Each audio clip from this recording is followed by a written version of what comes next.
Assalamualaikum warahmatullahi wabarakatuh. Anak-anak, alhamdulillah kita bertemu kembali dalam pelajaran fikih. Kali ini adalah babnya haid dan ihtilam.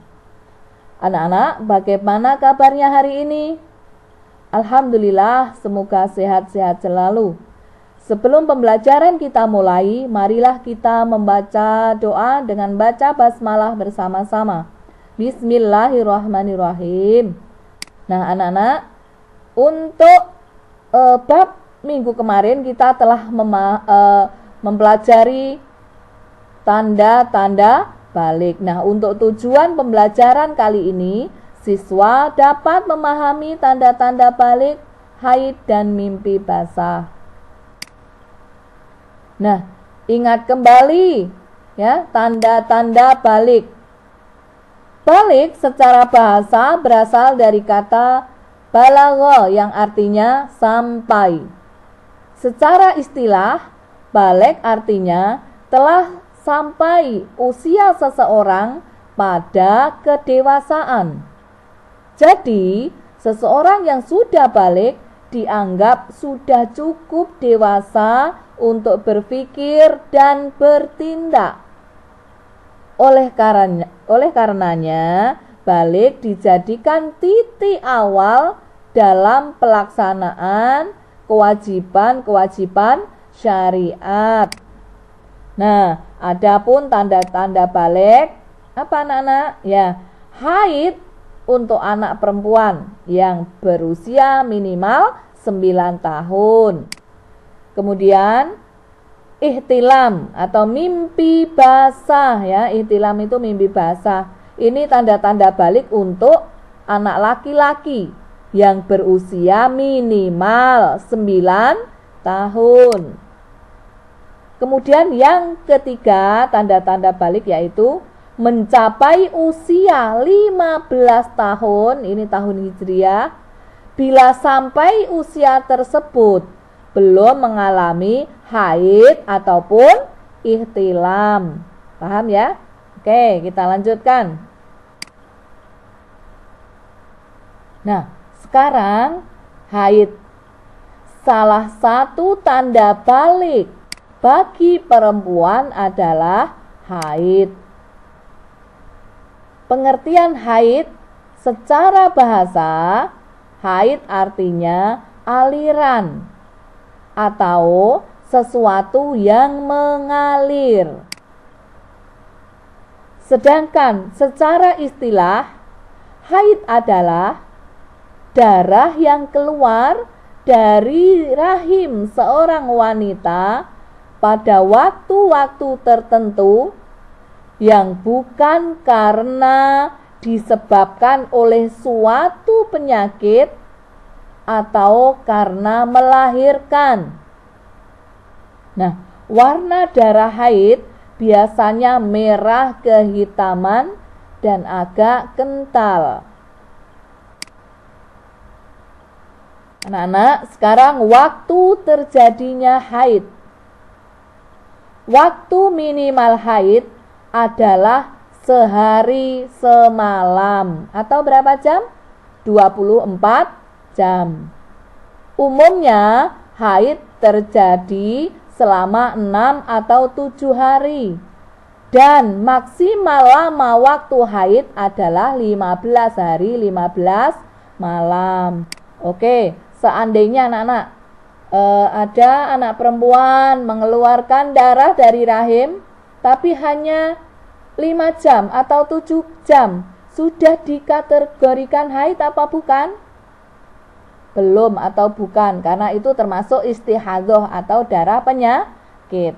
Atau bila lebih dari 15 hari berarti kelebihannya adalah istihadhah. Nah, kita lanjutkan. Waktu minimal suci antara dua haid adalah 15 hari 15 malam ya, waktu minimal antara dua haid atau jaraknya ya. Selain itu, usia wanita yang haid ini minimal 9 tahun sampai ia menopause sekitar 50 tahun. Jika ada seorang perempuan yang mengeluarkan darah dari kemaluannya atau rahimnya dalam waktu kurang dari 24 jam atau lebih dari 15 hari 15 malam, maka darah yang keluar tidak bisa disebut darah haid. Begitu juga jika ada seorang wanita yang suci dari haid belum mencapai 15 hari, namun sudah mengeluarkan darah kembali, maka darah tersebut juga tidak bisa disebut darah haid. Misalkan ya, setelah haidnya sampai 15 hari sudah berhenti, kemudian 13 hari lagi sudah mengeluarkan darah, maka itu tidak disebut haid. Karena apa? Jaraknya kurang dari 15 hari 15 malam. Oke, kita lanjutkan.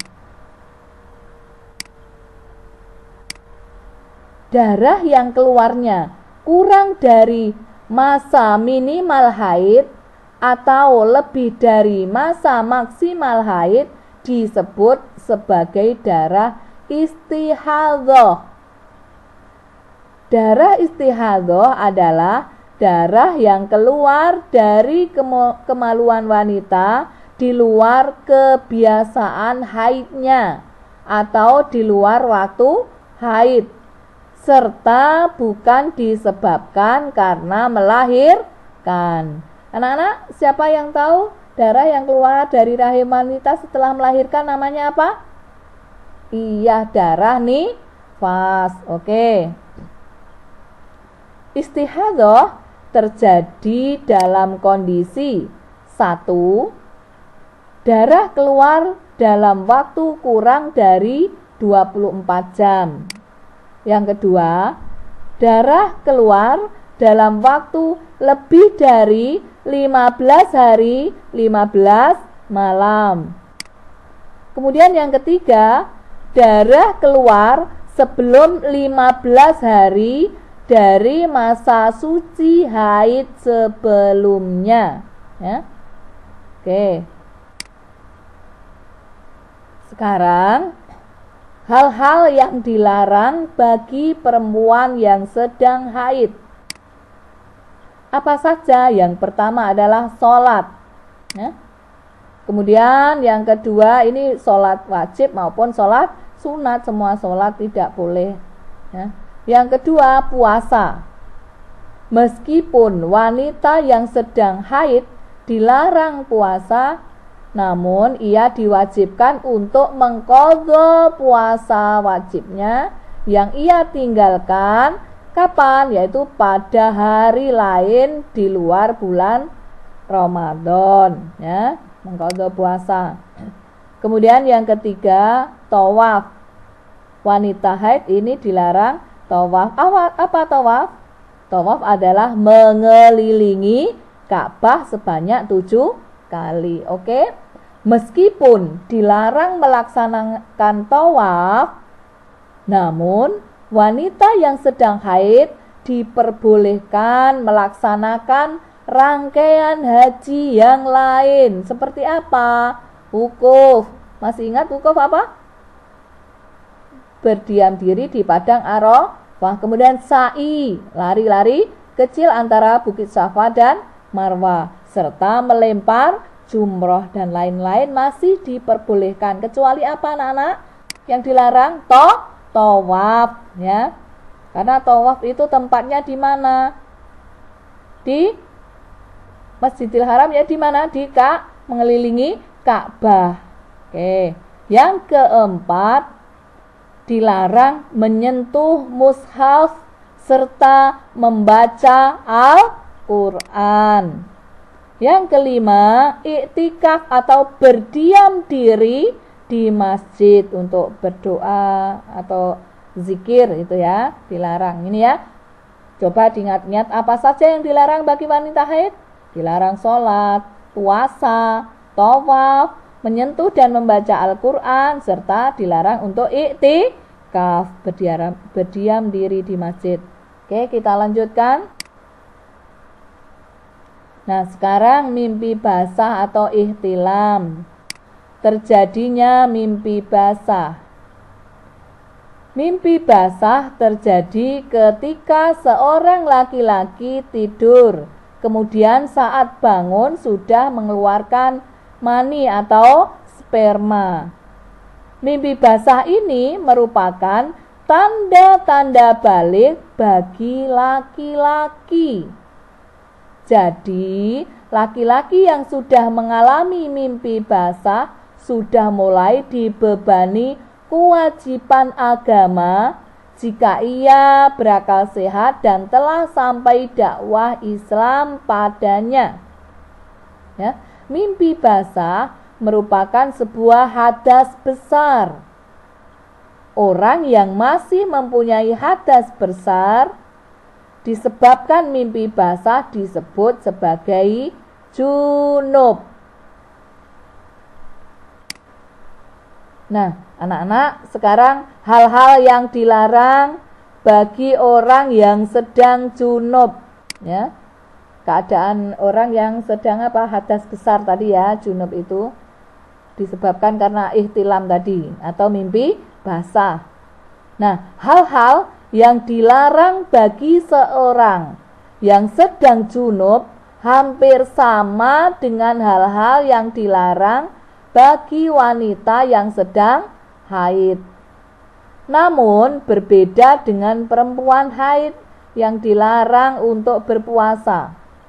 Seorang yang sedang dalam kondisi junub tetap boleh melaksanakan ibadah puasa. Jadi apabila ada seseorang tidur dalam kondisi junub dan bangun setelah subuh, maka puasanya tetap sah meskipun ia belum suci. Adapun hal-hal yang dilarang bagi orang yang sedang junub antara lain: 1. Dilarang sholat. Yang kedua, tawaf atau mengelilingi Ka'bah sebanyak 7 kali. Kemudian yang ketiga, menyentuh mushaf dan membaca Al-Quran. Yang keempat, iktikaf atau berdiam diri di masjid. Namun, bila hanya sekedar melintas atau melewati, maka masih diperbolehkan. Nah, anak-anak, ini tadi materi bab haid dan ihtilam. Semoga bermanfaat. Nah, kita akhiri sampai di sini. Kita tutup dengan doa membaca hamdalah bersama-sama. Alhamdulillahirabbil alamin. Assalamualaikum warahmatullahi wabarakatuh.